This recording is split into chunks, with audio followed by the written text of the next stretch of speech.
Okay, तो आज का हमारा जो टॉपिक है ना वो है बेसिकली स्पायरोमीट्री। ठीक है, स्पायरोमीट्री का एक टॉपिक है। और ठीक है, स्पायरोमीट्री का एक टॉपिक है। और दो तीन चीज़ें और हैं, वो उसको हम डिस्कस करेंगे। सही है।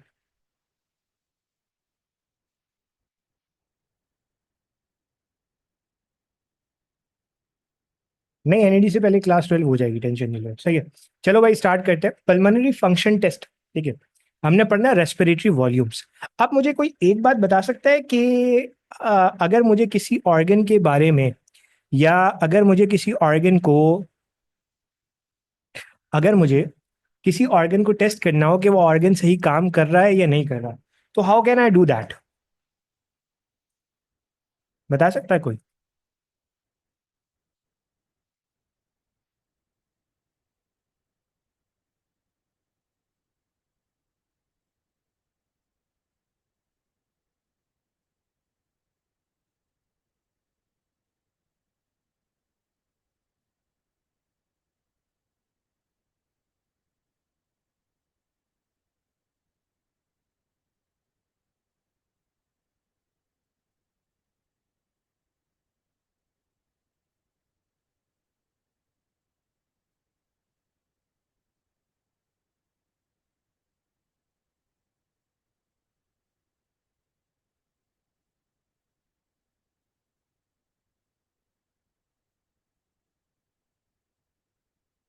हाँ भाई, देखो, अगर मुझे किसी ऑर्गन के बारे में ये पता करना है कि आइदर वो ठीक काम कर रहा है या नहीं कर रहा, तो उसके लिए मैं करता हूँ फंक्शन टेस्ट। देखो, ऑर्गन का काम कुछ ना कुछ फंक्शन होगा ना, उस फंक्शन को ये देखने के लिए कि आया वो ऑर्गन वो फंक्शन ठीक कर रहा है या नहीं कर रहा, तो मैं करता हूँ फंक्शन टेस्ट। जैसे आपने सुना होगा कभी, अगर आप बीमार पड़े हो तो डॉक्टर आपको लिख के देता है LFT, लिवर फंक्शन टेस्ट। या अगर कभी आप बीमार पड़े हो, डॉक्टर आपको लिख के देता है RFT। RFT का मतलब है रीनल फंक्शन टेस्ट।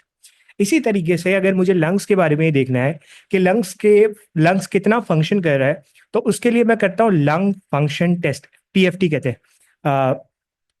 PFT का मतलब है पल्मोनरी फंक्शन टेस्ट। पल्मोनरी के लिए लफ्ज इस्तेमाल हो पल्मोनरी जो लफ्ज है ना वो इस्तेमाल होता है लंग्स के लिए। ठीक है, तो पल्मोनरी फंक्शन टेस्ट होता है। अब पल्मोनरी फंक्शन टेस्ट जो है ना वो किसके ऊपर किया जाता है? This is very important thing. Pulmonary function test जो है वो बेसिकली किया जाता है एक इंस्ट्रूमेंट पे, जिस इंस्ट्रूमेंट को आप कहते हो स्पायरोमीटर। ठीक है, क्या कहते हो भाई? स्पायरोमीटर का नाम देते हो। ये आपको नजर आ रहा है स्पायरोमीटर। ठीक है, दिस इज द स्पायरोमीटर। ठीक है, और इसकी वजह से कुछ ग्राफ्स बनते हैं, जिन ग्राफ्स को आप नाम देते हो स्पायरोमीट्री। क्या कहते हो? स्पायरोमीट्री का नाम देते हो। अच्छा, अब एक चीज होती है जिसे आप कहते हो, अब इस स्पायरोमीट्री से आपको क्या पता लगेगा? लंग्स का काम क्या है? लंग्स का काम है ऑक्सीजन और कार्बन डाइऑक्साइड और बाकी गैसेस का एक्सचेंज करना। और सिंपल जो है वो आपकी बॉडी के अंदर डिफरेंट गैसेस को पहुंचाना और बॉडी से डिफरेंट गैसेस को रिमूव करना। तो वही तो हम करेंगे। हम सिंपल जो है वो एक टेस्ट करेंगे जिसे पल्मोनरी फंक्शन टेस्ट कहते हैं। और इसके अंदर हम दो चीजें देखते हैं, एक होता है लंग वॉल्यूम और एक होता है लंग कैपेसिटी। अच्छा, लंग वॉल्यूम क्या होता है? फॉर एग्जाम्पल, आपने कितनी सांस अंदर ली, कितनी सांस बाहर गई, दैट इज सिंपल वॉल्यूम। अभी मैं आपको आराम से आसान अल्फाज से समझा रहा हूँ। लंग कैपेसिटी क्या होती है? जब हम डिफरेंट वॉल्यूम्स को प्लस करते हैं ना, तो उसकी वजह से जो चीज आती है उसे कहते हैं लंग कैपेसिटी। अब यहाँ पे आपको एक चार्ट जरूर नजर आ रहा होगा जिसे आप कहते हो क्या भाई?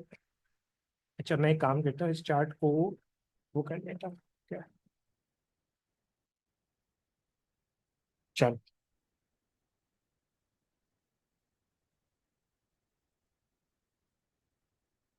अच्छा।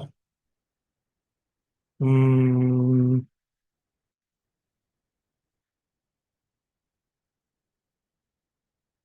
दो है बेटा।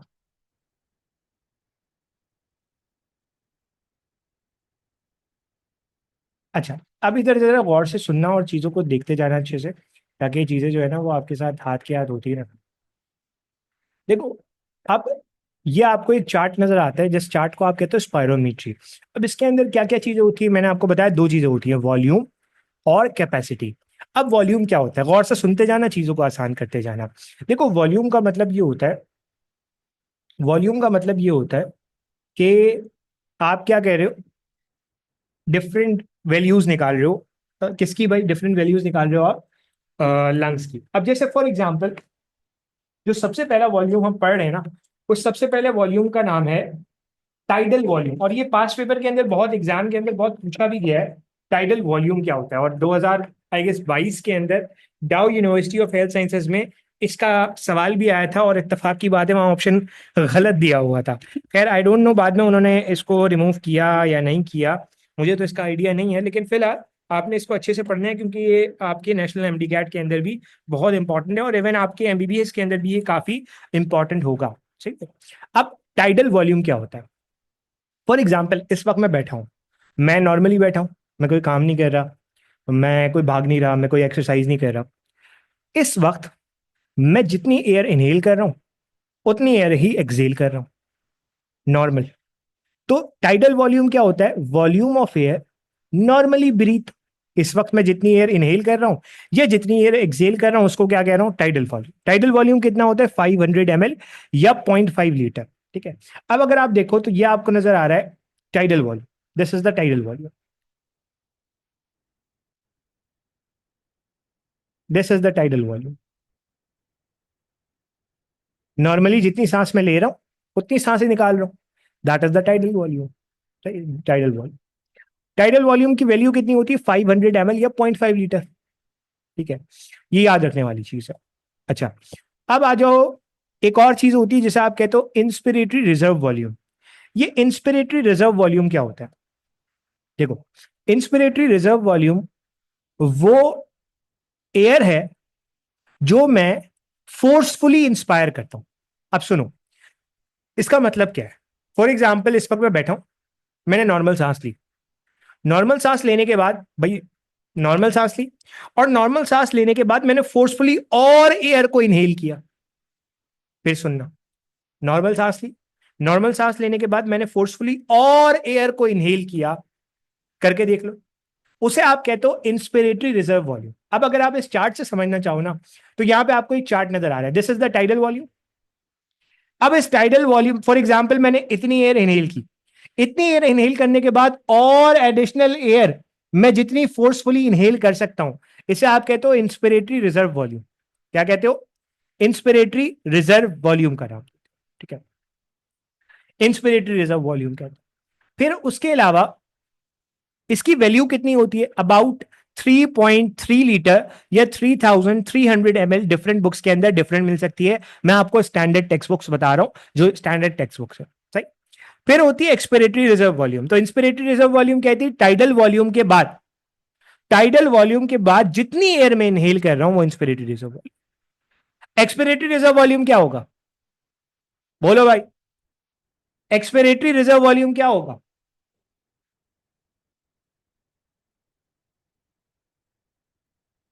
टाइडल वॉल्यूम एक्सेल करने के बाद, फिर सुनो, टाइडल वॉल्यूम एक्सहेल करने के बाद जितनी एडिशनल एयर मैं एक्सहेल कर सकता हूं, that is known as expiratory reserve volume. Sir इस ग्राफ के अंदर से दिखा दे आप, ये देखो, देखो ये टाइडल वॉल्यूम था, इतनी एयर मैंने इनहेल की, इतनी एयर ही मैंने एक्सहेल की। उसके बाद मैं जितनी एयर एक्सहेल कर सकता था फोर्सफुली, उतनी मैंने एक्सहेल करी, इसे आपने कहा एक्सपिरेटरी रिजर्व वॉल्यूम। ये जैसे मैं आपको याद करवा रहा हूं ना, ऐसे याद रखना, बुक में बहुत हैप्पैजार्ड मैनर के अंदर लिखा हुआ है, ये आपसे याद नहीं होगा। ये जितनी चीजें मैं आपको बता रहा हूं ये सब याद रखनी है, ऐसे ही याद रखना है जो मैं आपको बता रहा हूं। Tidal volume, inspiratory reserve volume, expiratory reserve volume, ये एग्जैक्टली सेम तरीके से याद रखना है। सही है? फिर होता है रेजिडुअल वॉल्यूम। अच्छा, एक्सपिरेटरी रिजर्व वॉल्यूम की कितनी वैल्यू होती है? अबाउट 1 लीटर या 1000 ml। सही है। रेजिडुअल वॉल्यूम क्या होता है? अब देखो, टाइडल वॉल्यूम एयर इनहेल की, टाइडल वॉल्यूम ही एयर एक्सहेल की, उसके बाद मैं जितनी एयर एक्सहेल कर सकता था उतनी कर ली, इसे आपने एक्सपिरेटरी रिजर्व वॉल्यूम का। इतनी एयर एक्सहेल करने के बाद भी लंग पूरी तरीके से एयर से खाली नहीं हुआ, क्योंकि अगर एयर से खाली होता तो लंग्स पिचक जाते। ऐसा नहीं हुआ, लंग्स के अंदर अब भी कुछ ना कुछ एयर मौजूद है, जिसे आप कहते हैं रेजिडुअल वॉल्यूम। क्या कहते हो? Residual volume. ये रेजिडुअल वॉल्यूम कितना होता है? इट्स अबाउट 1200 ml और 1.2 लीटर। क्लियर है? इतना क्लियर है? Is it clear? यहां पे आके 4 वॉल्यूम हमारे कंप्लीट हो गए। मेरा नहीं ख्याल है इससे अच्छे अंदाज में कभी आपने पढ़ा होगा।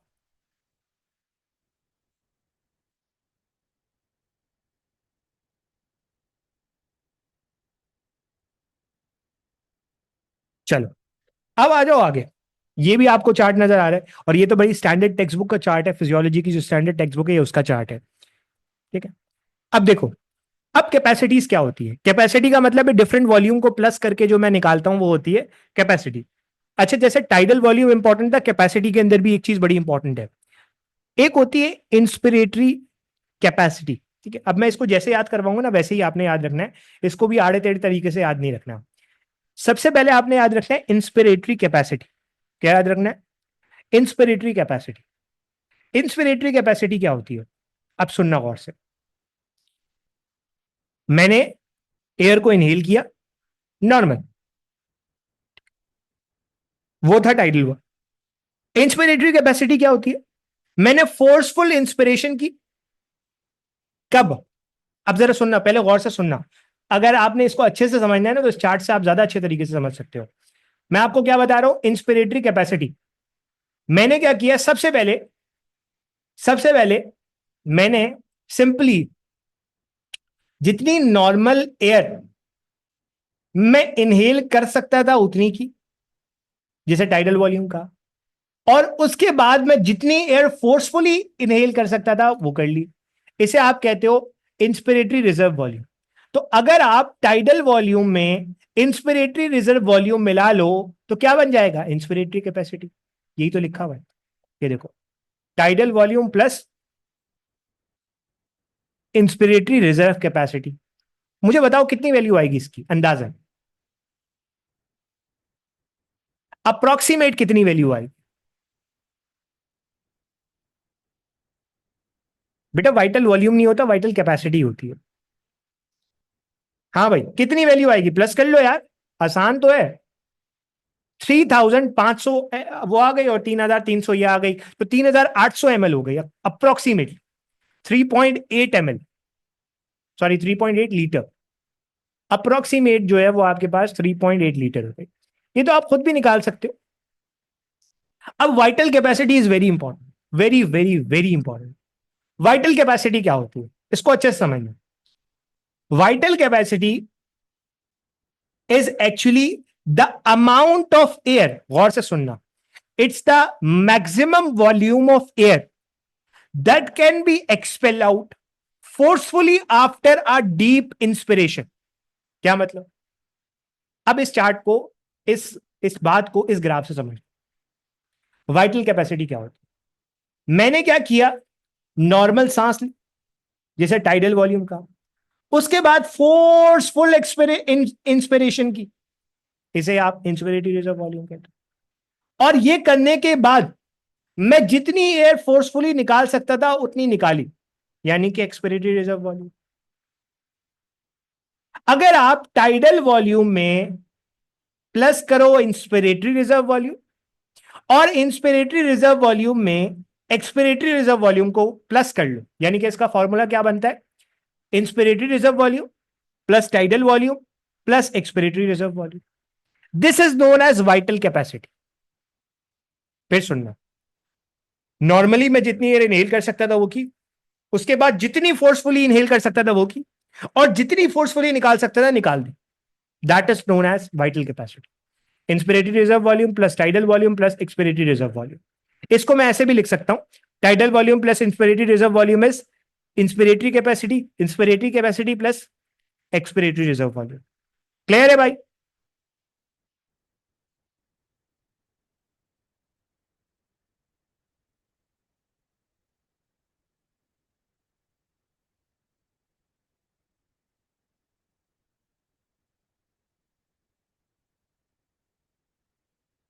Is it clear?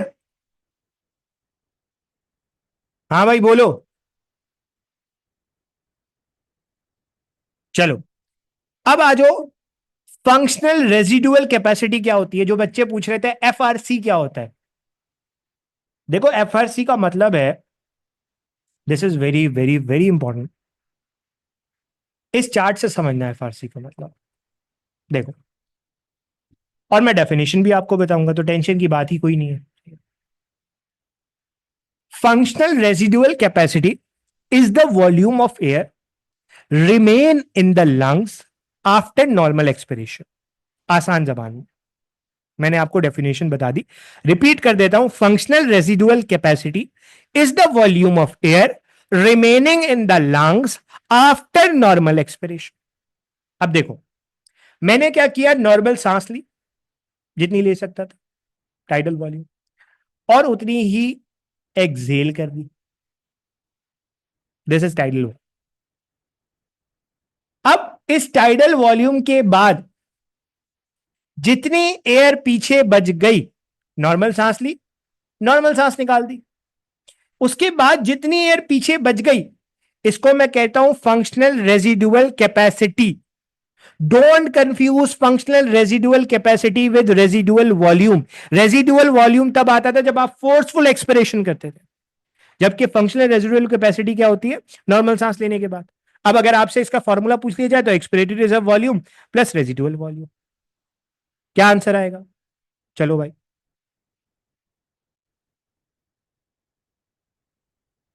आंसर बताओ कितना आएगा।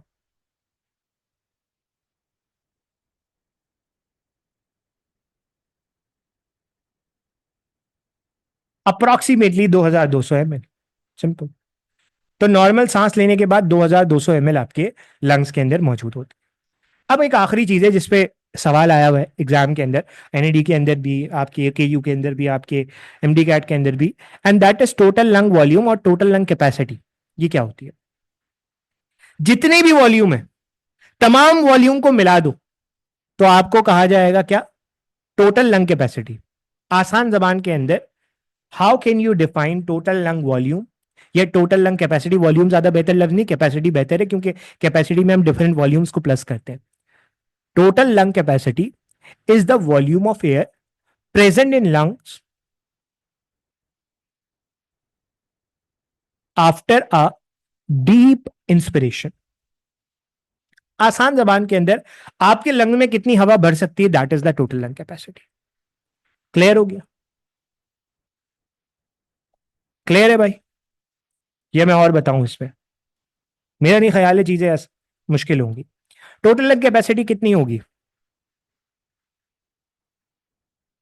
टोटल लंग कैपेसिटी कितनी होगी? चलो, अच्छा, डिफरेंट बुक्स के अंदर डिफरेंट मिलेगी, तो मैं दोनों जवाब मान लूंगा जो भी आप बताओगे, लेकिन एग्जैक्ट जवाब बताना, मतलब एग्जैक्ट से मुराद ये कि सही जवाब बताना। Approximately some book says 5.8, some book says 5 litre नहीं होती भाई, some book says 5.8, some book says 5.9, and your book say that is sin textbook board says it's 6000 ml और 6 लीटर। ठीक है, चलो अब आ जाओ आगे। ये मैंने स्टैंडर्ड टेक्स्ट बुक से आपको चीजें बताई, ठीक है। अब आ जाओ, अब हम बात करते हैं, ये हो गया सिंपल सी चीज जो मैंने आपको बतानी थी। अब हम बात करेंगे कंट्रोल ऑफ या रेगुलेशन ऑफ रेस्पिरेशन। अब रेगुलेशन ऑफ रेस्पिरेशन का मतलब क्या है? आपका क्या ख्याल है, respiration is a voluntary process और इनवॉलंटरी प्रोसेस?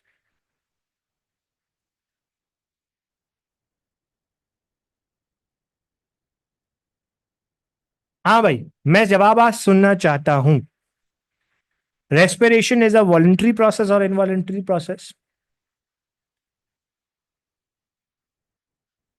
जो कह रहे हैं इनवॉलंटरी, तो आप अपनी सांस नहीं रोक सकते, और जो कह रहे हैं वॉलंटरी, तो आप जब सो रहे होते हो तब आप सांस नहीं लेते। फंस गए? क्या जवाब होगा?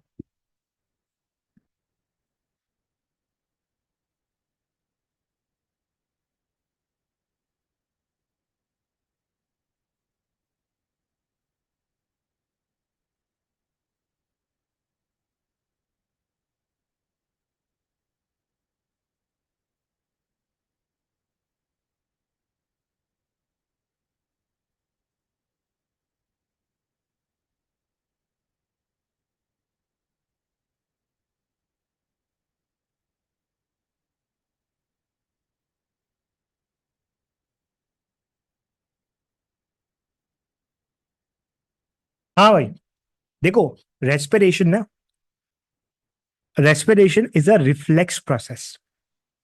रिफ्लेक्स का मतलब क्या है वैसे हम पढ़ चुके हैं, लेकिन अगर ये बात क्लियर नहीं भी होती है ना तो कोई मसला नहीं है। बस इतना याद रखो कि रेस्पिरेशन वैसे तो इनवॉलेंट्री है, लेकिन ये वॉलेंट्री भी है, यानी कि it can act as both voluntary as well as involuntary.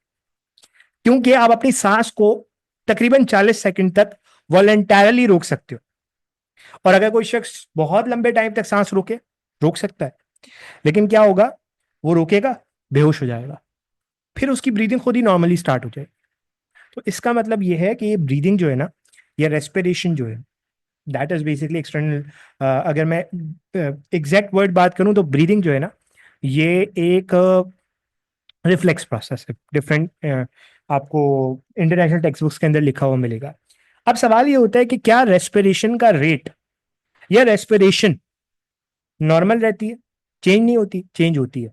For example, आपने देखा होगा कभी स्ट्रेस हो सांस फूलने लगती है, एक्सरसाइज हो सांस फूलती है, बहुत सारी और चीजें होती हैं जो आपको रेगुलेशन को चेंज कर सकती हैं। अब देखो, दो चीजें होती हैं, याद रखना, रेस्पिरेशन को कंट्रोल करने के लिए दो चीजें होती हैं। एक होता है नर्वस मैकेनिज्म, जिसमें नर्वस सिस्टम इन्वॉल्व होता है, और एक होता है केमिकल मैकेनिज्म। नर्वस मैकेनिज्म के अंदर क्या आ जाएगा, नर्व्स आ जाएंगी, और ये नर्व्स मैसेज लेकर जाएंगी ब्रेन तक, और ब्रेन तक मैसेज लेकर जाने के बाद ब्रेन से मैसेज वापस लेकर आएंगी, यानी कि नर्वस सिस्टम। और एक होता है केमिकल मैकेनिज्म। अब केमिकल मैकेनिज्म के अंदर क्या होता है, आपकी ब्लड के अंदर जाहिर सी बात है ऑक्सीजन का एक नॉर्मल अमाउंट है, कार्बन डाइऑक्साइड का एक नॉर्मल अमाउंट है, इन सारी चीजों का एक नॉर्मल अमाउंट है। तो अगर रेस्पिरेशन कम होगी तो जाहिर सी बात है आपकी ब्लड के अंदर कार्बन डाइऑक्साइड का लेवल बढ़ेगा, तो बॉडी के अंदर डिफरेंट मौजूद कीमो रिसेप्टर्स क्या करेंगे, आपकी रेस्पिरेटरी रेट को चेंज करेंगे। तो this is very very very very very important, ये याद रखना है। सही। अब सवाल ये होता है कि रेस्पिरेटरी रेट कंट्रोल कौन करता है। पहले मैं बात करता हूँ नर्वस मैकेनिज्म की, जो जो मैं बता रहा हूँ ना बस सुनते जाना, चीजें आसान कर लेना आपके लिए। सही है, चीजें बहुत आसान है आपके लिए, बहुत सिंपल है। ठीक है, याद रखना कि फॉर एग्जाम्पल रेस्पिरेटरी रेट को कंट्रोल करने के लिए दो नर्व्स होंगी, एक मैसेज ब्रेन तक लेकर जाएगी, एक मैसेज ब्रेन तक लेकर जाएगी, ठीक है, और एक मैसेज ब्रेन से लेकर आएगी। ठीक है, अब ब्रेन के अंदर एक सेंटर होता है मेड्यूला में, जिसे आप कहते हो रेस्पिरेटरी सेंटर। क्या कहते हो, रेस्पिरेटरी सेंटर का नाम देते हैं। मेड्यूला के अंदर रेस्पिरेटरी सेंटर होता है, जहां पे नर्व जाके मैसेज पहुंचाती है और नर्व मैसेज लेकर आती है। ठीक है, सही है। अब चीजों को सुनना और अपने लिए भी आसान करना चीजों को, बाकी सबके लिए भी आसान करना। याद रखना कि ये जो नर्व्स है ना, ये मैसेज लेकर जाती हैं कहाँ से, आपके दो जगह से। पता है वो दो जगह कौन सी हैं? There are baroreceptors. Baroreceptors वो रिसेप्टर्स होते हैं जो बेसिकली आपके प्रेशर को रेगुलेट करते हैं, ब्लड प्रेशर को रेगुलेट करते हैं। अब जरा सुनना गौर से, होता क्या है, फॉर एग्जाम्पल, अगर कोई शख्स काफी लंबे अरसे तक सांस रोके तो क्या होगा, होगा ये कि उसकी बॉडी के अंदर कार्बन डाइऑक्साइड का लेवल बढ़ेगा। जब उसकी बॉडी में कार्बन डाइऑक्साइड का लेवल बढ़ेगा तो ये मैसेज जाएगा ब्रेन के रेस्पिरेटरी सेंटर तक, रेस्पिरेटरी सेंटर एक्टिवेट होंगे, और ये रेस्पिरेटरी सेंटर एक्टिवेट होने के बाद मैसेज भेजेंगे किसको, मैसेज भेजेंगे आपके मसल्स को, जो डायफ्राम है और जो आपके इंटरकोस्टल मसल्स हैं, कि भाई तुम क्या करो, कॉन्ट्रैक्ट कर जाओ ताकि रेस्पिरेशन हो जाए। इसी तरीके से अगर क्या हो, ऑक्सीजन कम हो जाए ब्लड के अंदर, कार्बन डाइऑक्साइड का लेवल बढ़ जाए, या हाइड्रोजन आयन का लेवल बढ़ जाए। हाइड्रोजन आयन का लेवल बढ़ने का क्या मतलब है, एसिडिक और बेसिक। एसिडिक यानी कि ब्लड में अगर क्या हो जाए, एसिडोसिस हो जाए, एसिडोसिस का मतलब है ब्लड एसिडिक हो जाए, तो तब भी मैसेज जाएगा रेस्पिरेटरी सेंटर तक, और ये रेस्पिरेटरी सेंटर से मैसेज आएगा कहाँ पे, अल्टीमेटली ये रेस्पिरेटरी सेंटर से मैसेज जाएगा आपके मसल्स के पास, और फिर वो क्या कर रहे होंगे, ब्रीदिंग इनिशिएट कर रहे होंगे। तो ये चीज़ें बड़ी इंपॉर्टेंट है, आपने याद रखनी है। और ये जो ये जो रिसेप्टर्स है ना, जो आपके ब्लड के अंदर ऑक्सीजन को, कार्बन डाइऑक्साइड को चेक कर रहे होते हैं, इन्हें आप कहते हो कीमो रिसेप्टर। ये नॉर्मली कीमो रिसेप्टर ऑक्सीजन की कमी को नहीं देखते। ये जो कीमो रिसेप्टर है ना, वो बेसिकली कार्बन डाइऑक्साइड जब भी बढ़ेगी, इनका ऑक्सीजन से कोई लेना देना नहीं है, ये याद रखना। इनका लेना देना है दो चीजों से, कार्बन डाइऑक्साइड और हाइड्रोजन है। जब भी इनकी क्वांटिटी बढ़ेगी तब तब ये काम होगा। सिंपल। अब सवाल ये होता है कि सर कीमो रिसेप्टर, एक चीज होती है कैरोटिड बॉडी और एक होती है एओटिक बॉडीज। ये क्या होती है? देखो, जहां पे आपका एओटा बाइफरकेट कर रहा होता है ना, ये देखो, ये एओटा है, ये यहां पे डिवाइड हो रहा है, इस जगह पे एक चीज होती है जिसे आप कहते हो एओटिक बॉडी। और जहां पे आपकी कैरोटिड आर्टरी डिवाइड कर रही होती है, ये है इंटरनल कैरोटिड आर्टरी, ये है कैरोटिड आर्टरी। ठीक है, इस कैरोटिड आर्टरी को देखो, ये डिवाइड हो रही है, यहां पे होता है कैरोटिड बॉडी। तो याद रखना, एओटिक बॉडी से मैसेज लेकर जाता है कौन? कौन बता सकता है कोई? 10th क्रेनियल नर्व और 9th क्रेनियल नर्व। भाई नीचे क्या है? नीचे बढ़ना चाहिए, तो 10th क्रेनियल नर्व मैसेज लेकर जाती है, और कैरोटिड बॉडी से मैसेज लेकर जाता है 9th क्रेनियल नर्व। ये जो मैंने आपको इतनी आराम से ये चीजें बता दी ना, जितनी आराम से ये चीजें बता दी, ये इतनी आराम से चीजें हैं नहीं। ये पूरा एक 2.5 घंटे का अलग से टॉपिक है। आपकी बुक ने क्योंकि बहुत अजीब अजीब सी बातें की हुई हैं, तो मैंने उनको समराइज करके आपको बता दिया। बाकी ये टॉपिक इतना इंपॉर्टेंट है भी नहीं। ये अलग से पढ़ाया जाता है, एक 2.5 घंटे का, 3 घंटे का ये टॉपिक है, जिसमें मैं बोलना चाहूँ तो 2.5 घंटा 3 घंटा भी बोल सकता हूँ। लेकिन अब आपकी बुक वालों को शौक होता है आधी आधी बातें लिख के जाने का, तो जितनी बात उन्होंने लिखी वो मैंने आपको क्लियर कर दी। डिफरेंट टेक्स्ट बुक्स के अंदर आपको यही बात मिलेगी। ठीक है, इतना क्लियर है?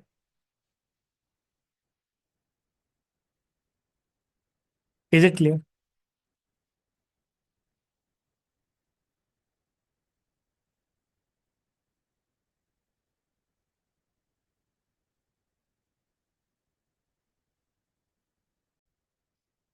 Now we are starting the topic of transport of gases. देखो, गैसेस की जो ट्रांसपोर्ट है ना, वो बहुत सिंपल है। 2 मिनट।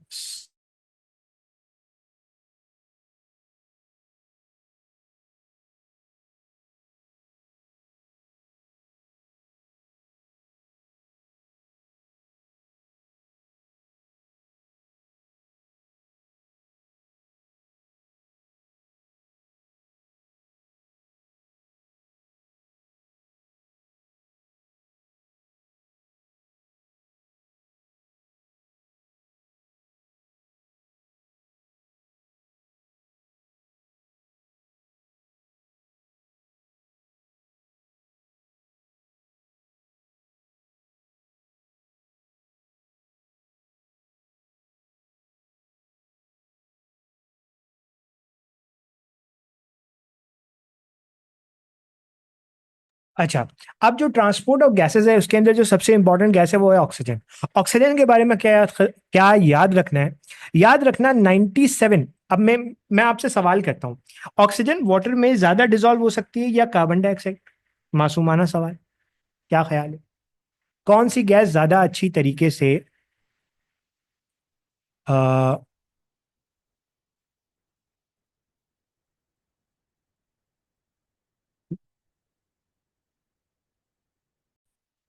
चलो, तो 97।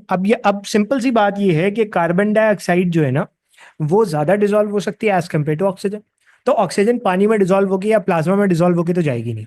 याद रखना, 97% ऑफ द ऑक्सीजन हीमोग्लोबिन के साथ बाइंड करके बॉडी में जाती है, जबकि सिर्फ 3% डिसॉल्व होके जाती है। अब होता क्या है कि हीमोग्लोबिन के साथ बाइंड करती है ऑक्सीजन, और बनती है ऑक्सी हीमोग्लोबिन। इसी ऑक्सी हीमोग्लोबिन की वजह से अगर मैं आपको कभी आर्टीरियल ब्लड दूं, और मैं आपको वेनस ब्लड दूं, जो आपका ब्लड टेस्ट के लिए निकाला जाता है वो वेनस ब्लड है। लेकिन कुछ टेस्ट ऐसे होते हैं जिसमें आर्टीरियल ब्लड निकाला जाता है। तो आर्टीरियल ब्लड जब आप निकालते हो ना, तो आर्टीरियल ब्लड के अंदर याद रखना, आप ब्लड देखोगे वो ब्राइट रेड कलर का होगा। क्यों? क्योंकि due to this oxyhaemoglobin. तो याद रखना, बेसिकली जो आपका ऑक्सीजन है, ये ऑक्सीजन कैसे जाती है भाई? चलो बताओ अब जल्दी से।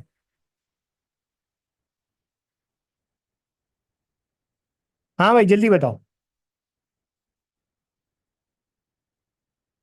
ये ऑक्सीजन कैसे जाती है?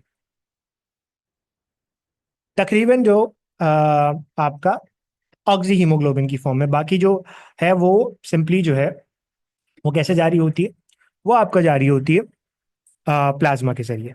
अब सवाल ये होता है कि सर मुझे आप ये बता सकते हैं कि कभी मैं अगर वो करूं, आपने देखा है उंगली पे एक इंस्ट्रूमेंट लगता है, वो आपको ऑक्सीजन सेचुरेशन बताता है। कभी आपने जिंदगी में देखा हो, कभी आप हॉस्पिटल गए हो, आपके घर में कोई मरीज हो, आपने देखा होगा कि उसकी उंगली पे एक इंस्ट्रूमेंट लगता है, और उसके उंगली पे जब इंस्ट्रूमेंट लगता है ना, तो वो आपको बताता है कि भाई इस वक्त ऑक्सीजन सेचुरेशन इतनी है। ऑक्सीजन सेचुरेशन का क्या मतलब है? हीमोग्लोबिन हीमोग्लोबिन ब्लड के अंदर कितनी ऑक्सीजन मौजूद है, that is oxygen saturation. Normally कितनी होती है? 95, 96, 97, 98 तक। नॉर्मली 98 तक होती है, सही है। अब सवाल ये होता है कि सर मुझे एक बात बताइए, ये बड़ी इंपॉर्टेंट बात मैं आपको बता रहा हूं और ये याद रखना, ये बहुत बहुत बहुत जरूरी है। 1 ग्राम हीमोग्लोबिन, याद रखना, एक मॉलिक्यूल ऑफ हीमोग्लोबिन कितनी ऑक्सीजन के साथ बाइंड करता है? यानी कि एक हीमोग्लोबिन का मॉलिक्यूल कितनी ऑक्सीजन के साथ बाइंड करता है? 4। लेकिन अगर मैं आपसे बोलूं कि 1 ग्राम हीमोग्लोबिन, 1 ग्राम ऑफ हीमोग्लोबिन कितनी ऑक्सीजन के साथ बाइंड करता है, तो कोई मुझे बता सकता है? 1 ग्राम ऑफ हीमोग्लोबिन कितनी ऑक्सीजन के साथ बाइंड कर सकता है? I would be really Impress by someone को अगर मुझे एग्जैक्ट वैल्यू बता दे। इट्स अबाउट 1.34 ml पर ग्राम।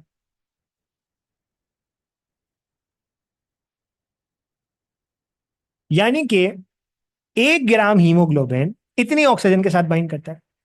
अब कभी आपको पता है नॉर्मल हीमोग्लोबिन का लेवल कितना होता है? पता है किसी को नॉर्मल हीमोग्लोबिन का लेवल कितना होता है? चलो नॉर्मल, एक एग्जैक्ट वैल्यू बता दो नॉर्मल।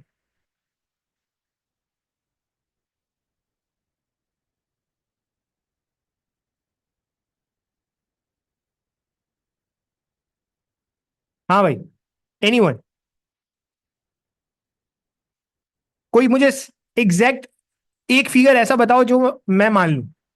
15 मान लेता हूं, मर्दों में और औरतों में 15 नॉर्मल, दोनों में, मर्दों में भी औरतों में भी। खैर इसकी वैल्यूज मर्दों के लिए डिफरेंट है, औरतों के लिए डिफरेंट है, बट मैं 15 मान लेता हूं। एक शख्स से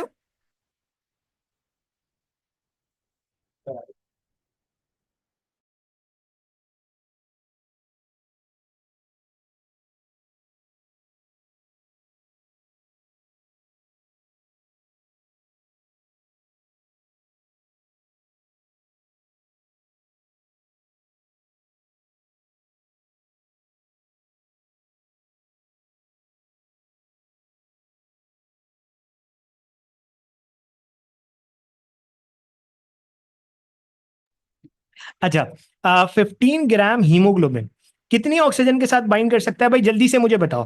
15 ग्राम अगर किसी शख्स में, एक बंदा है, उसमें हीमोग्लोबिन है 15, तो मुझे बताओ वो कितनी ग्राम ऑक्सीजन के साथ बाइंड करेगा?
इधर 15 ग्राम हीमोग्लोबिन, एक बंदा है नॉर्मल, उसके ब्लड के अंदर 15 ग्राम हीमोग्लोबिन है। तो मुझे ये बताओ 15 ग्राम हीमोग्लोबिन कितने ऑक्सीजन के साथ बाइंड करेगी? तो 15 को मल्टीप्लाई कर लो 1.34 के साथ, आपके पास आंसर आएगा 20.1। यही आएगा ना भाई? कितना आंसर आएगा? 20.1 अप्रोक्सीमेट। 100 ग्राम ब्लड के अंदर, 100 ml ब्लड के अंदर कितनी ऑक्सीजन होती है? 20.1 ml, 20.1 ml। लेकिन एक्चुअली ये 20.1 ml नहीं होती। एक बंदा जिसमें 15 ग्राम हीमोग्लोबिन है उसके अंदर ये 20.1 ml नहीं होती। याद रखना, उसके अंदर जो नॉर्मल अमाउंट ऑफ ऑक्सीजन होती है ना, वो 19 ही से बाइंड कर पाती है, तो पूरी तरीके से ऑक्सीजन बाइंड नहीं कर पाती। और जब 19 बाइंड करती है ना, तो 19 बाइंड करने पे जो ऑक्सीजन सैचुरेशन होती है वो 95% होती है। तो याद रखना कि हमारे पास नॉर्मली 15 ग्राम हीमोग्लोबिन को बाइंड करना चाहिए 20.1 ml ऑक्सीजन के साथ, बट ऐसा नहीं होता। एक्चुअली सिर्फ 19 के साथ बाइंड करवाती है, जिसकी वजह से जो आपकी ऑक्सीजन सैचुरेशन होती है वो 95% होती है। ये याद रखना, ये सब यहाँ पे लिखा हो, 19.4, 19.5 इतना ही। ये याद रखना है। ये आपसे एग्जाम में पूछा जा सकता है कि भाई एक बंदा है, एक फीमेल है, उसका उसका हीमोग्लोबिन है 12, अब बताओ कितनी ऑक्सीजन उसके साथ बाइंड करेगी। तो आपने सिर्फ वहां पे नॉर्मल वैल्यू बतानी है, वहां पे ये सारी चीजें नहीं बतानी। अब आ जाओ कार्बन डाइऑक्साइड के ऊपर। तो कार्बन डाइऑक्साइड ज्यादा पानी के अंदर डिसॉल्व हो सकती है। तो याद रखना, कार्बन डाइऑक्साइड ज्यादा पानी के अंदर डिसॉल्व हो सकती है, तो इसका मतलब ये कि 10% of the carbon dioxide is actually dissolve in the plasma, while 20% combines with the hemoglobin to form carbaminohemoglobin, and 70% of the carbon dioxide is present as bicarbine. Sir ये कहानी का क्या मतलब है? देखो, ये कहानी समझता हूं। मान लो इस तरफ लंग्स है और इस तरफ बॉडी के टिश्यू। कार्बन डाइऑक्साइड कहां से कहां जाती है? सवाल, कार्बन डाइऑक्साइड कहां से कहां जाती है? कार्बन डाइऑक्साइड बॉडी के टिश्यू से निकल के ब्लड में जाती है और ब्लड से फिर बॉडी से बाहर जाती है। अब गौर से सुनना कि कार्बन डाइऑक्साइड, ये जो कार्बन डाइऑक्साइड है, 10% तो ये प्लाज्मा में डिसॉल्व हो गई, ठीक है। अब बाकी जो कार्बन डाइऑक्साइड 20% है वो ऑक्सीजन के साथ कंबाइन कर गई, कार्बामीनो हीमोग्लोबिन बना लिया। बाकी जो 70% ऑक्सीजन बची, कार्बन डाइऑक्साइड बची, वो बाइंड करती है किसके साथ? वो बेसिकली एंटर करती है आपके आरबीसी के अंदर, और आरबीसी के अंदर ये कार्बन डाइऑक्साइड मिलती है वाटर के साथ। कार्बन डाइऑक्साइड मिलती है वाटर के साथ in the presence of carbonic anhydrase enzyme, in the presence of carbonic anhydrase enzyme. और ये carbonic anhydrase enzyme carbon dioxide और वाटर को कन्वर्ट करता है ये कन्वर्ट करता है कार्बोनिक एसिड के अंदर। This is carbonic acid. फिर ये कार्बोनिक एसिड टूटता है HCO3 और H पॉजिटिव आइन के अंदर, यानी कि बाय कार्बाइन और H पॉजिटिव आइन के अंदर। सही है, ये याद रखना। और होता यह है कि क्योंकि ये H पॉजिटिव आइन अगर कहां रहा, अगर ये H पॉजिटिव आइन आरबीसी के अंदर रहा, तो ये आरबीसी को कैसा बना देगा? बोलो भाई।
हाँ भाई, अगर तो लंबे अरसे तक ये H पॉजिटिव आइन आरबीसी के अंदर रहा, तो ये आरबीसी को बना देगा एसिडिक, और मुझे आरबीसी को एसिडिक नहीं बनाना। तो क्या होता है, ये H पॉजिटिव आइन, सुनना, ये H पॉजिटिव आइन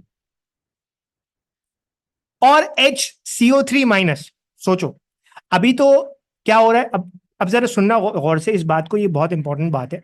देखो दो चीजें, कार्बोनिक एसिड H2CO3 टूटा, और H2CO3 टूट के बना क्या, H पॉजिटिव आइन और HCO3 आइन। अब सोचो, अब होगा या कि अगर ये H पॉजिटिव आइन ज्यादा देर तक ब्लड में रहा तो क्या करेगा, ज्यादा देर तक ब्लड में रहा तो एसिडिक कंडीशन कॉज करेगा। लेकिन ये H पॉजिटिव आइन आरबीसी से बाहर नहीं जा सकता। तो अब होता क्या है, ये जो HCO3 आइन है ना, ये आरबीसी से बाहर जाता है और इसके बदले में क्लोराइड अंदर आता है। सोचो, HCO3 बाहर गया और क्लोराइड अंदर आया, इसे कहते हैं क्लोराइड शिफ्ट। क्या कहते हैं, क्लोराइड शिफ्ट। बस इतना याद रखना, what is chloride shift, HCO3 का आरबीसी से बाहर जाना और क्लोराइड का अंदर आना, that is the chloride shift. ठीक है। अच्छा, अब होगा क्या, ये देखो, अब ये आरबीसी पहुंचा कहां पे, एल्वोलाई के पास। तो अब होगा ये कि ये जो बायकार्बाइन था जो पहले बाहर चला गया था, अब ये दोबारा अंदर आएगा, क्लोराइड इसकी वजह से बाहर जाएगा। अब ये बायकार्बाइन फ्यूज करेगा किसके साथ, H पॉजिटिव आइन के साथ, और दोबारा बनाएगा क्या, कार्बोनिक एसिड। कार्बोनिक एसिड को तोड़ दिया जाएगा कार्बन डाइऑक्साइड और ऑक्सीजन के अंदर, यानी कि जो काम ब्लड यहां पे टिश्यू में हुआ था उसका बिल्कुल उलट यहां पे होगा। एंड अल्टीमेटली फिर कार्बन डाइऑक्साइड कहां चली जाएगी, एल्वोलाई के अंदर चली जाएगी, और कार्बन डाइऑक्साइड एल्वोलाई से बॉडी से बाहर चली जाएगी। गॉट इट भाई, इज इट क्लियर?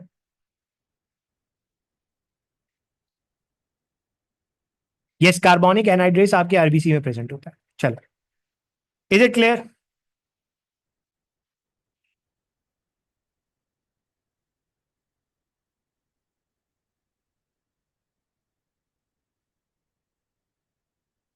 चलो, अब आ जाओ आगे।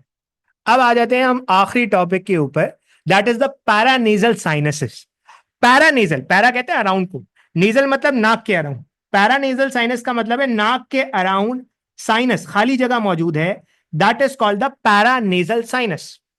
नाक के अराउंड खाली जगहें मौजूद हैं जिनको आप क्या कह रहे हो, पैरानेजल साइनस का नाम दे रहे हो। अब ये जो पैरानेजल साइनस है ना, ये कितने होते हैं, चार पेयर होते हैं। चार पेयर का मतलब है चार राइट साइड पे, चार लेफ्ट साइड पे। अब इनके नाम याद रखने, ये बेसिकली स्कल के अंदर होंगे, जाहिर सी बात है, साइनस का मतलब है खाली जगह। अब स्कल के अंदर आपकी डिफरेंट खाली जगहें होती हैं, फ्रंटल बोझ में खुद खाली जगहें होती हैं, they are called the frontal sinus. उसके अलावा आपकी यहां पे एक बोन होती है, या आप सपोर्ट एंड मूवमेंट के अंदर पढ़ोगे, इस बोन को आप कहते हो मैक्सिलरी बोन। यहां पे खाली जगह मौजूद होती है, इसे आप कहते हो मैक्सिलरी साइनस। ठीक है। इसी तरीके से इथमॉइड बोन के अंदर साइनस होता है, इसी तरीके से यहाँ पे स्फिनोइड बोन के अंदर साइनस होता है। तो याद रखना, there are four pair of sinuses, frontal sinus, ethmoid sinus, maxillary sinus और स्फिनोइड साइनस। सबसे बड़ा कौन सा साइनस होता है भाई?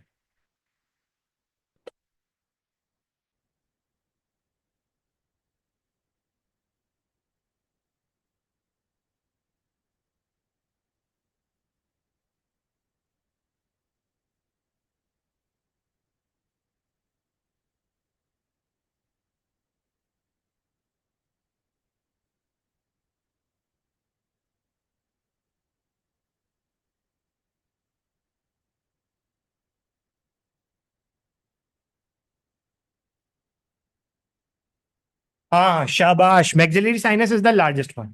ठीक है। अब आ जाओ डिजीजेस के ऊपर। याद रखना, जैसे हमने रेस्पिरेटरी सिस्टम को दो ग्रुप्स के अंदर डिवाइड किया था, upper respiratory tract and lower respiratory tract, इसी तरीके से डिजीजेस भी दो तरह से डिवाइड होते हैं, अपर रेस्पिरेटरी ट्रैक्ट डिजीजेस ये disorder, and lower respiratory tract disorders या डिजीजेस। ठीक है। तो याद रखना भाई गौर से, एक चीज होती है जैसे आप कहते हो साइनोसाइटिस, जहां भी वर्ड टिस आ जाए ना, टिस का मतलब होता है इन्फ्लेमेशन। इन्फ्लेमेशन का मतलब है सूजन। किसके अंदर सूजन हो गई, साइनस के अंदर सूजन हो गई। तो जब साइनस के अंदर सूजन होगी, जहां भी सूजन होती है वहां पे क्या भर जाता है, फ्लूइड भर जाता है। बिल्कुल इसी तरीके से साइनोसाइटिस के अंदर क्या होता है, अक्सर लोगों को यह मसला होता है कि सर्दियां आती हैं और उनको साइनस हो जाता है। साइनस नहीं होता, साइनोसाइटिस होता है। साइनोसाइटिस का मतलब है कि साइनस के अंदर क्या भर गया है, फ्लूइड भर गया है, जिसे आप साइनोसाइटिस कह रहे हो। अब इसकी वजह से क्या होता है, आपको चेहरा भारी भारी लगने लगता है, फिर नजला जो है वो साइनस के अंदर गिरने लगता है। बड़े लोगों को ये प्रॉब्लम होते हैं। अब इसका इलाज क्या है, इसका इलाज आपके लेवल पे बस इतना है कि सर्दी से बचा जाए, और दूसरी बात यह कि एंटी इंफ्लेमेटरी ड्रग्स चलाई जाएंगी, बस इससे ज्यादा आपने कुछ याद नहीं रखना है। सही है। फिर आ जाओ ओटाइटिस मीडिया के ऊपर। Otitis media, otitis, otitis, inflammation of the air, air भी तीन हिस्सों में डिवाइड होता है, एक्सटर्ना, मीडिया, इंटरना। अगर मिडिल एयर में क्या हो रही है, इन्फ्लेमेशन हो रही है, ये देखो ये मिडिल एयर है, अगर यहां पे इन्फ्लेमेशन हो रही है, इसे आप कहते हो ओटाइटिस मीडिया। अब मिडिल एयर में इन्फ्लेमेशन कैसे हो सकती है? देखो होता क्या है, ये मिडिल एयर है, मिडिल एयर से ना एक ट्यूब निकलती है, जो ट्यूब आपके हलक में जाके ओपन होती है। इस ट्यूब को आप ऑडिटरी ट्यूब, ऑडिटरी ट्यूब या यूस्टिशियन ट्यूब का नाम देते हो, यूस्टिशियन ट्यूब का नाम देते हो। इस ट्यूब का काम क्या है, आपके एयर के प्रेशर को, आपके कान के प्रेशर को आपके बाहर के प्रेशर से सिंक करता हूं, बस इतना याद करो। अगर इसके अंदर इन्फ्लेमेशन हो जाए, उसे कहते हैं ओटाइटिस मीडिया। क्यों हो सकता है? बैक्टीरिया की वजह से हो सकता है, स्ट्रेप्टोकोकस निमोनिया की वजह से होता है, हीमोफ्लस इन्फ्लुएंजा की वजह से होता है, बैक्टीरिया की वजह से हो सकता है, बच्चों के अंदर बहुत कॉमन है, वायरल हो सकता है, बहुत सारे प्रॉब्लम्स हो सकते हैं। इसके अंदर भी बस इन्फ्लेमेशन को खत्म करना है, चीजें आसान। कुछ बच्चों के अंदर जो है ये यूस्टिशियन ट्यूब बंद होती है, उसकी वजह से भी ये प्रॉब्लम आती है। ये ईएनटी वाले देख रहे होते हैं नॉर्मली, तो ये याद रखना है। क्लियर है भाई? ये दो अपर रेस्पिरेटरी ट्रैक्ट डिसऑर्डर्स थे, इसमें कोई मसला? नोज से कनेक्ट नहीं करती, थ्रोट से कनेक्ट करती है। Eustachian tube connect ear to the throat, इसीलिए ईएनटी का डॉक्टर एक होता है, एयर नोज एंड थ्रोट का डॉक्टर एक होता है। टेक्निकली तो वो ईएनटी का नहीं होता, वो ऑटो राइनो लेरेंजोलॉजिस्ट होता है, बट स्टिल ये चीज होती है।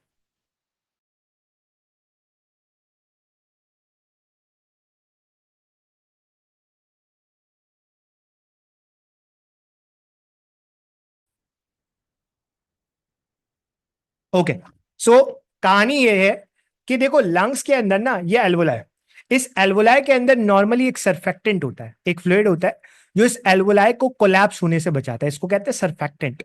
अगर ये सरफेक्टेंट ना बन पाए, कब नहीं बन पाएगा? भाई एक बच्चा है, भाई एक बच्चा है, वो वक्त से पहले पैदा हो गया। अब जब वो वक्त से पहले पैदा हुआ है ना, तो उसको एक बीमारी का सामना करना पड़ता है जिसे कहते हैं रेस्पिरेटरी डिस्ट्रेस सिंड्रोम। इसके अंदर उसे जो है ना, वो सांस लेने में तकलीफ होती है, सांस नहीं ले पाता। इसे कहते हैं रेस्पिरेटरी डिस्ट्रेस सिंड्रोम, ये बच्चों के अंदर होता है।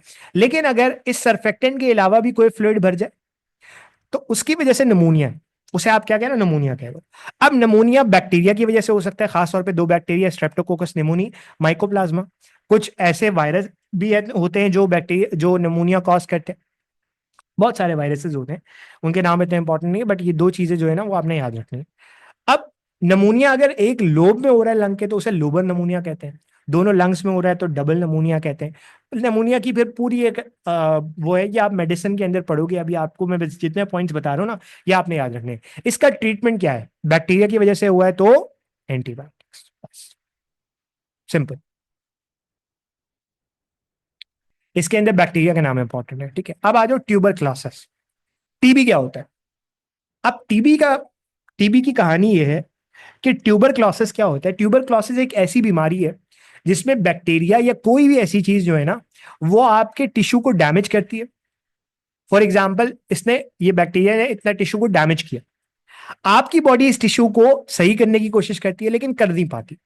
तो होता यह है कि एक ही वक्त में बैक्टीरिया नुकसान पहुंचा रहा होता है और साथ में क्या हो चल रहा होता है, साथ में आपकी बॉडी सही करने की कोशिश कर रही होती है। तो अल्टीमेटली उसकी वजह से एक इन्फेक्शन हो जाता है जिसे आप कहते हो ट्यूबर क्लोसिस। ये कई जगह पे हो सकता है, स्किन का टीबी होता है, आपने सुना होगा हड्डियों में टीबी हो गया, लंग्स का टीबी तो खैर बहुत ही कॉमन है। और ये एक बैक्टीरिया की वजह से कॉमनली बहुत ज्यादा हो रहा होता है, जिसे आप कहते हो माइकोबैक्टीरियम ट्यूबर क्लोसिस। अगर ये किसी को हो जाए तो इसके लिए हम एक थेरेपी करते हैं जिसे कहते हैं डॉट्स। डॉट्स कहते हैं directly observe therapy, directly observe therapy. इसके अंदर हम पेशेंट को अपने सामने जो है ना, वो 6 महीने का एक कोर्स होता है, वो दवाइयों का कोर्स करवाते हैं, जिससे वो काफी हद तक खैर ठीक हो जाता है। अब आ जाओ एम्फाइसीमा। एम्फाइसीमा क्या होता है? देखो नॉर्मल एल्वोलाई आप कैसे देखते हैं, ये देखो एल्वोलाई के अंदर ये ब्रांचिंग मौजूद है। इन ब्रांचिंग का फायदा क्या है, मुझे कोई बता सकता है? व्हाट इज द बेसिक फायदा ऑफ दिस ब्रांचिंग?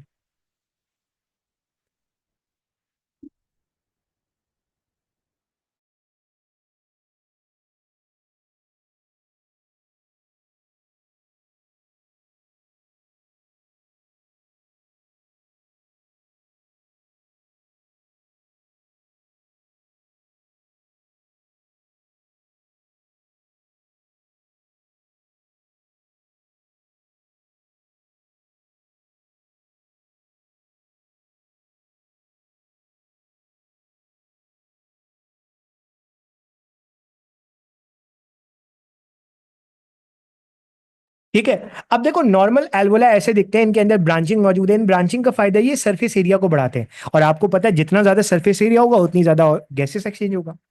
अब सोचो अगर किसी भी वजह से एल्वोलाई की वॉल्स डैमेज हो जाए तो ये सरफेस एरिया कम हो जाएगा नहीं हो जाएगा? बोलो भाई। अगर किसी भी वजह से एल्वोलाई की वॉल डैमेज हो जाए तो ये सरफेस एरिया कम होगा नहीं होगा? बिल्कुल होगा। इस कंडीशन को आप कहते हो एम्फाइसीमा। इसके अंदर मसला क्या होगा? एयर तो नॉर्मली आ जाएगी, देखो एयर नॉर्मली आ जाएगी, एयर हवा अंदर आ जाएगी। मसला यहां पे होता है एक्सपिरेशन के अंदर। भाई नॉर्मल एल्वोलाई, इसके अंदर हवा भरी, ये एल्वोलाई भर गया, बड़ा हो गया। अब अब होना क्या है, इस एल्वोलाई से एयर को निकालने के लिए, इस एल्वोलाई से एयर को निकालने के लिए आपका क्या होता है, इलास्टिक टिश्यूज मौजूद होते हैं। ये इलास्टिक टिश्यू वापस, जैसे इलास्टिक नहीं होती, जैसे आप उसे खींचो तो वो वापस आ जाती है, बिल्कुल इसी तरीके से जब हवा आती है तो ये आपका एल्वोलाई स्ट्रेच होता है। लेकिन अब जब हवा निकलनी होती है तो एल्वोलाई जो स्ट्रेच हुआ है वो वापस इलास्टिसिटी की वजह से एयर को बाहर निकालता है। अब सोचो एल्वोलाई की वॉल ही डैमेज हो गई है तो क्या होगा? एल्वोलाई की जब वॉल डैमेज हो गई है तो हवा बाहर निकल पाएगी? नहीं निकल पाएगी। और जब हवा बाहर नहीं निकल पाती, एयर एक्सहेल नहीं हो पाती ज्यादा अच्छी तरीके से, तो इसकी वजह से एक वीजिंग साउंड आता है। सांस लेने में ना आपको लगेगा करके एक साउंड आ रहा है, वीजिंग साउंड आ रहा है। तो ये बहुत कॉमन होता है। और बेसिकली जो एम्फाइसेमा है ना, ये सीओपीडी के अंदर आता है। सीओपीडी बोले तो क्रॉनिक, ये एक ऐसी बीमारी है जो एक दो दिन में नहीं होती, बड़ी लंबे अरसे तक। क्रॉनिक, क्रॉनिक ऑब्स्ट्रक्टिव,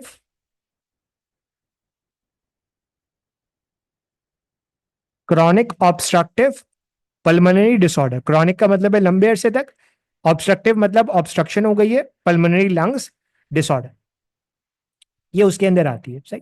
इसका इलाज क्या है? Bronchodilator, simple. ब्रोंकस को डायलेट कर दो ताकि हवा निकल जाए, सिंपल। अब आ जाओ लंग कैंसर। लंग कैंसर क्या होता है? लंग कैंसर एक चीज होती है ट्यूमर, एक चीज होती है कैंसर। दोनों के अंदर क्या फर्क है? एनीवन?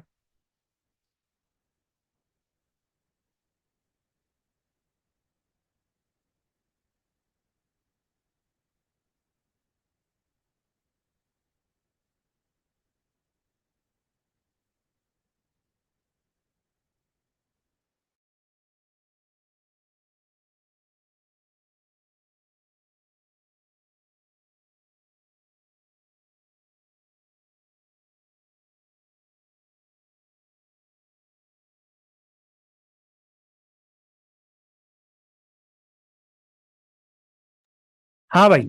अब देखो ट्यूमर जो है ना, it's growth of abnormal cells. Normal cell जो है ना, उनको पता होता है उनको कब डिवाइड करना है कब डिवाइड नहीं करना।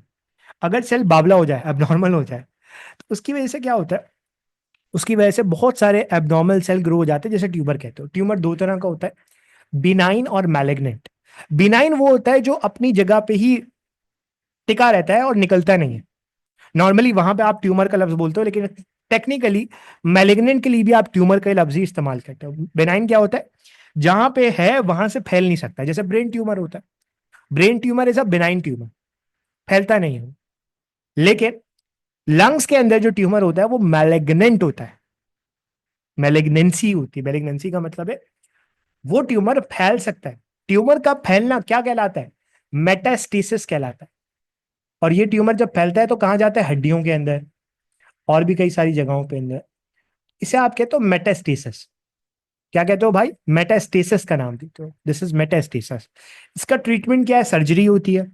अगर ग्रेड 1 पे पता लग जाए तो ट्रीटमेंट अच्छा हो जाता है। ग्रेड 2 पे पता लग जाए तब भी चांसेस होते हैं, 3 4 पे चांसेस नहीं होते। ठीक है। अब इसके अंदर एक चीज है, that is the effect of smoking. इसको जस्ट आप एक दफा बुक से रीड कर लो, that is more than enough. सही है। चलो, यहाँ पे हमारा चैप्टर एंड हो गया।